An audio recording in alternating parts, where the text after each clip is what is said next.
নমস্কাৰ মই ঋতুস্মিন শৰ্মা এটা আশাৰ খবৰ অসমত এটাও এতিয়াৰ পৰা কেঁচা ঘৰ নাথাকিব আপোনাৰ যদি ঘৰ কেঁচা আৰু এটা পকা ঘৰ সজাৰ যদি মন আপুনি বুকুত পুহি ৰাখিছে সেই আশা চৰকাৰে পূৰণ কৰিব বিশেষকৈ 2022 চনৰ ভিতৰত অসমৰ প্ৰতিটো ঘৰ পকা কৰাৰ সপোন দেখিছে চৰকাৰে আজি এই কথা ঘোষণা কৰিছে হিমন্ত বিশ্ব শৰ্মাই অসমত এতিয়াৰ পৰা কেঁচা ঘৰ নেথাকিব সকলো ঘৰ পকি হ'ব অসমত নাথাকিব এটাও কেঁচা ঘৰ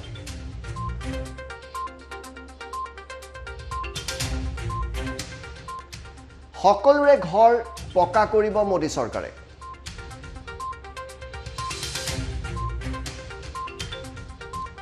বিনামূলীয়া পকি ঘৰৰ সপোন দেখিছে নৰেন্দ্ৰ মোদী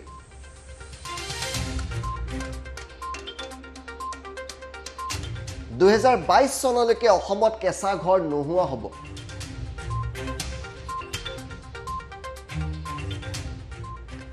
গৃহহীন মানুহ নাথাকিব অসমত সকলোৰে পকা ঘৰ সকলোৰে ঘৰবিলাক পকি হ'ব আজি বিটিচিত নিৰ্বাচনী ইস্তাহাৰ মুকলি কৰিছিলে বিজেপিয়ে আৰু তাৰ পিছতে নিৰ্বাচনী সভাত ভাষণ প্ৰদান কৰিব যাওঁতে এই কথা প্ৰকাশ কৰিছে হিমন্ত বিশ্ব শৰ্মাই তেওঁ কৈছে যে স্বাধীনতাৰ ৭৫ বছৰত ভৰি দিব 2022 চনত আৰু সেই দিনটোলৈ এটাও কেঁচা ঘৰ নাথাকিব সকলো ঘৰ পকি হ'ব বিনামূলীয়াকৈ আপোনাৰ কেঁচা ঘৰ চৰকাৰে পকি কৰিব এই মুহূৰ্তত এটা অত্যন্ত ভাল খবৰ আমি লৈ আহিছোঁ আমি যিবিলাক ছবি দেখুৱাই আছোঁ এই মুহূৰ্তত এই ছবিবিলাক হয়তো এটা সময়ত অতীত হৈ পৰিব কাৰণ বিজেপি চৰকাৰে এটা সপোন দেখিছে যে অসমৰ সকলো দেশৰ সকলো কেঁচা ঘৰ পকি ঘৰলৈ ৰূপান্তৰ কৰিব তাকো চৰকাৰী খৰচত চৰকাৰী টকাত বিনামূলীয়াকৈ আপোনালোকে এটা পকা ঘৰ পাব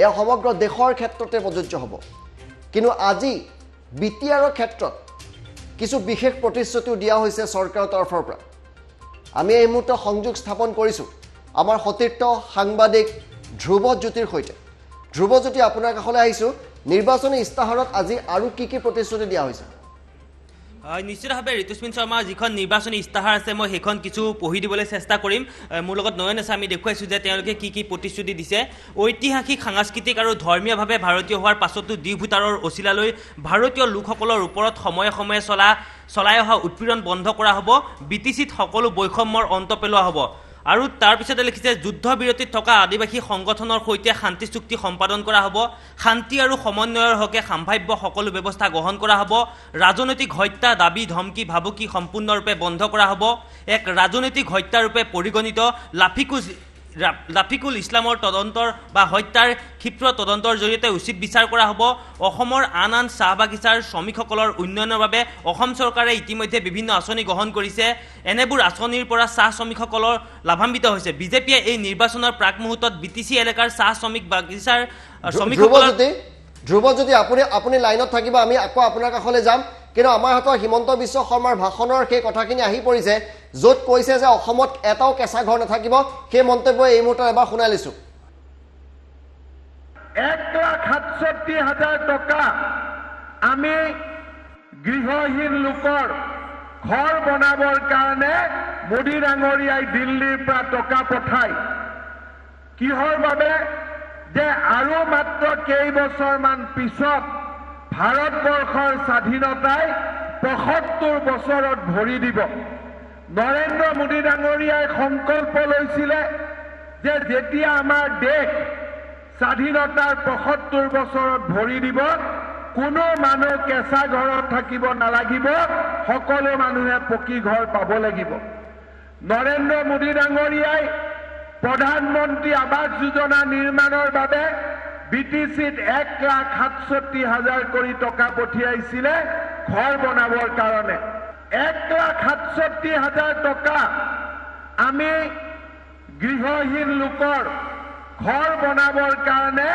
মোদী ডাঙৰীয়াই দিল্লীৰ পৰা টকা পঠায় কিহৰ বাবে যে আৰু মাত্ৰ কেইবছৰমান পিছত ভাৰতবৰ্ষৰ স্বাধীনতাই ৭৫ বছৰত ভৰি দিব। নৰেন্দ্ৰ মোদী ডাঙৰীয়াই সংকল্প লৈছিলে যে যেতিয়া আমাৰ দেশ স্বাধীনতাৰ ৭৫ বছৰত ভৰি দিব, কোনো মানুহ কেঁচা ঘৰত থাকিব নালাগিব, সকলো মানুহে পকী ঘৰ পাব লাগিব। নৰেন্দ্ৰ মোদী ডাঙৰীয়াই প্ৰধানমন্ত্ৰী আৱাস যোজনা নিৰ্মাণৰ বাবে BTCত ১,৬৭,০০০ কোটি টকা পঠিয়াইছিলে ঘৰ বনাবৰ কাৰণে। আৰু এই মুহূৰ্তত ধ্ৰুৱজ্যোতিৰ সৈতে পুনৰ সংযোগ স্থাপন কৰিছোঁ। অত্যন্ত এটা ভাল খবৰ, এতিয়াৰ পৰা কেঁচা ঘৰ নাথাকিব। আপুনি কিছু নিৰ্বাচনী প্ৰতিশ্ৰুতি আমাক জনালে, আৰু কি কি নিৰ্বাচনী প্ৰতিশ্ৰুতি দিছে ধ্ৰুৱ? নিশ্চিতভাৱে মই পুনৰবাৰ পঢ়ি দিবলৈ চেষ্টা কৰিম যে প্ৰতিখন চাহ বাগিচাৰ লাইনৰ পথ আৰু সংযোগী পথ পৰ্যায়ক্ৰমে পকীকৰণ কৰা হ'ব। BTCৰ প্ৰতিখন চাহ বাগিচাত উচ্চ মাধ্যমিক আৰু উচ্চতৰ মাধ্যমিক বিদ্যালয় স্থাপন কৰা হ'ব। প্ৰতিটো পৰিষদীয় সমষ্টিত প্ৰথম বছৰতে 100 কিলোমিটাৰ পথ পকীকৰণ কৰা হ'ব। BTCৰ শিক্ষানুষ্ঠানৰ প্ৰাদেশিকৰণৰ নীতি নিয়ম শিথিল কৰি অধিক সংখ্যক শিক্ষানুষ্ঠান প্ৰাদেশিকীকৰণ কৰা হ'ব। ওদালগুৰিত বড়োলেণ্ড বিশ্ববিদ্যালয় কেম্পাছ স্থাপন কৰা হ'ব। BTCৰ প্ৰতিটো মহকুমাতে চৰকাৰী মহাবিদ্যালয় স্থাপন কৰা হ'ব। প্ৰতিটো অঞ্চলত প্ৰয়োজন অনুসৰি ITI আৰু BEd কলেজ স্থাপন কৰা হ'ব। তামোলপুৰক এক প্ৰশাসনিক অভিকেন্দ্ৰ কৰাৰ প্ৰয়োজন, সেয়েহে তামোলপুৰক কেন্দ্ৰ কৰি এখন সুকীয়া জিলা গঠন কৰা হ'ব। স্বাস্থ্যৰ ক্ষেত্ৰতো BTC অঞ্চলটোক আগবঢ়াই নিয়াৰ প্ৰয়োজন বহু বেছি আছে। সেইবাবে বিজেপিয়ে অঞ্চলটোৰ স্বাস্থ্য খণ্ডৰ বিকাশৰ বাবে এক ৰোড মেপ তৈয়াৰ কৰিছে। এই ৰোড মেপ অনুসৰি তামোলপুৰত এখন চিকিৎসা মহাবিদ্যালয় স্থাপন কৰা হ'ব। ওদালগুৰি অঞ্চলটোৰ স্বাস্থ্য খণ্ডৰ উন্নয়নৰ বাবে আৰু বহু কৰণীয় আছে। ওদালগুৰিত সুসজ্জিত 200খন বিচনাযুক্ত চিকিৎসালয় গঢ়ি তোলা হ'ব। প্ৰতিটো পৰিষদীয় সমষ্টিত একোখনকৈ 30খন বিচনাযুক্ত চিকিৎসালয় গঢ়ি তোলা হ'ব। BTCৰ প্ৰতিখন গাঁৱলৈ বিশুদ্ধ খোৱাপানী যোগানৰ ব্যৱস্থা কৰা হ'ব। চৰকাৰী আৰু প্ৰাদেশিকৃত মহাবিদ্যালয়ত সকলো ছাত্ৰ ছাত্ৰীৰ নামভৰ্তি বিনামূলীয়া হ'ব। BTR এলেকাৰ যুৱক যুৱতীসকলৰ ক্ৰীড়াৰ ক্ষেত্ৰত আগৰণুৱা। এই অঞ্চলটোক ক্ৰীড়া ক্ষেত্ৰত আগুৱাই নিয়াৰ বাবে প্ৰতিটো পৰিষদীয় সমষ্টিতে 10 কোটি টকাৰ একোখনকৈ ষ্টেডিয়াম নিৰ্মাণ কৰা হ'ব। BTC অঞ্চলত বনৰীয়া হাতীৰ অত্যাচাৰ ৰোধ কৰাৰ বাবে কিছু ফলপ্ৰসূ আঁচনি লোৱা হ'ব। হাতী মানুহৰ সংঘাত ৰোধ কৰাৰ বাবে বিজ্ঞানসন্মতভাৱে জৈৱিক পৰিৱেশ বিনষ্ট নকৰাকৈ ব্যৱস্থা গ্ৰহণ কৰা হ'ব। আৰু কেইটামান আছে, মই সেইকেইটাও পঢ়ি দিবলৈ চেষ্টা কৰিম।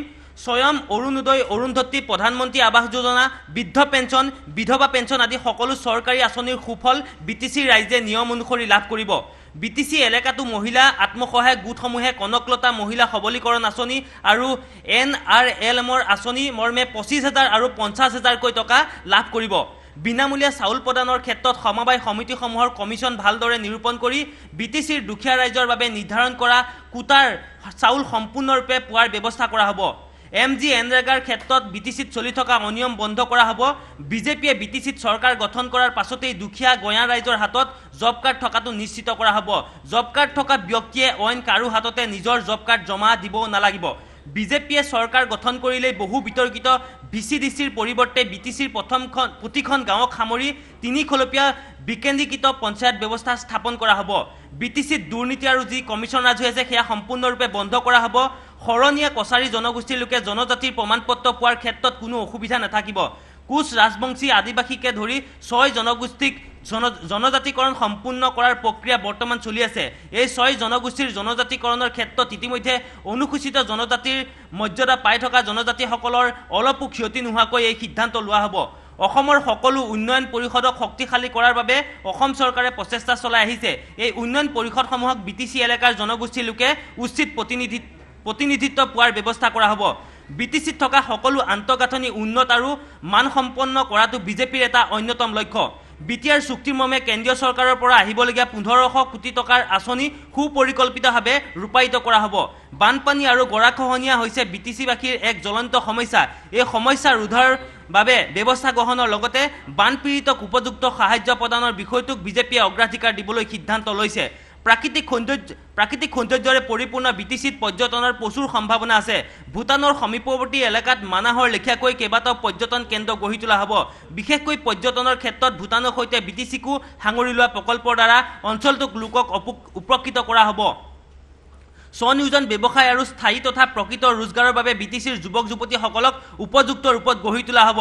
এইদৰে আচলতে BTCৰ যিখন নিৰ্বাচনী ইস্তাহাৰ সেইখন প্ৰস্তুত কৰিছে আৰু BTCৰ জাতি জনগোষ্ঠীৰ আশা আকাংক্ষাবোৰ পূৰণ হ'ব BTCত স্থায়ী শান্তি আৰু বিকাশ হাতত হাত ধৰি আহিব BTCত বিজেপি চৰকাৰ প্ৰতিষ্ঠা হ'ব এনেদৰে আচলতে যিখন BTC নিৰ্বাচনৰ প্ৰাক মুহূৰ্তত এইদৰে কেইবাটাও যিখন নিৰ্বাচনী ইস্তাহাৰ আছে তাত কেইবাটাও গুৰুত্বপূৰ্ণ প্ৰতিশ্ৰুতি দিয়া পৰিলক্ষিত হৈছে ঋতুস্মিন শৰ্মা হয় ধ্ৰুৱজ্যোতি আপোনাক এই মুহূৰ্তত ধন্যবাদ জনাইছোঁ কিন্তু সবাতোকে ডাঙৰ খবৰটো হৈছে যে এতিয়া প্ৰতি ঘৰ লোকে পকী ঘৰ বিনামূলীয়াকৈ পাব কাৰোবাৰ যদি কেঁচা ঘৰ আছে অসমত কেঁচা ঘৰ নোহোৱা হ'ব চৰকাৰে তেওঁলোকৰ ঘৰবিলাক পকী কৰি দিব এই মুহূৰ্তৰ গুৰুত্বপূৰ্ণ খবৰটো আমি জনাই আছোঁ অসমত কেঁচা ঘৰ নোহোৱা হ'ব অসমত নাথাকিব এটাও কেঁচা ঘৰ অতীত হ'ব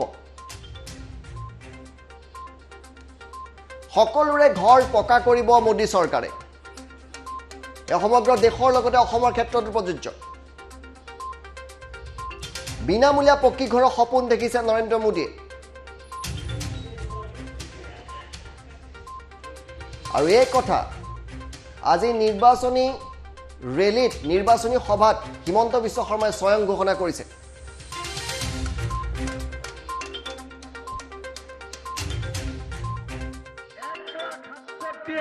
টকা আমি গৃহহীন লোকৰ ঘৰ বনাবৰ কাৰণে মোদী ডাঙৰীয়াই দিল্লীৰ পৰা টকা পঠায় কিহৰ বাবে যে আৰু মাত্ৰ কেইবছৰমান পিছত ভাৰতবৰ্ষৰ স্বাধীনতাই ৭৫ বছৰত ভৰি দিব নৰেন্দ্ৰ মোদী ডাঙৰীয়াই সংকল্প লৈছিলে যে যেতিয়া আমাৰ দেশ স্বাধীনতাৰ ৭৫ বছৰত ভৰি দিব কোনো মানুহ কেঁচা ঘৰত থাকিব নালাগিব সকলো মানুহে পকী ঘৰ পাব লাগিব নৰেন্দ্ৰ মোদী ডাঙৰীয়াই প্ৰধানমন্ত্ৰী আৱাস যোজনা নিৰ্মাণৰ বাবে BTCত ১,৬৭,০০০ কোটি টকা পঠিয়াইছিলে ঘৰ বনাবৰ কাৰণে ১,৬৭,০০০ টকা আমি গৃহহীন লোকৰ ঘৰ বনাবৰ কাৰণে মোদী ডাঙৰীয়াই দিল্লীৰ পৰা টকা পঠায়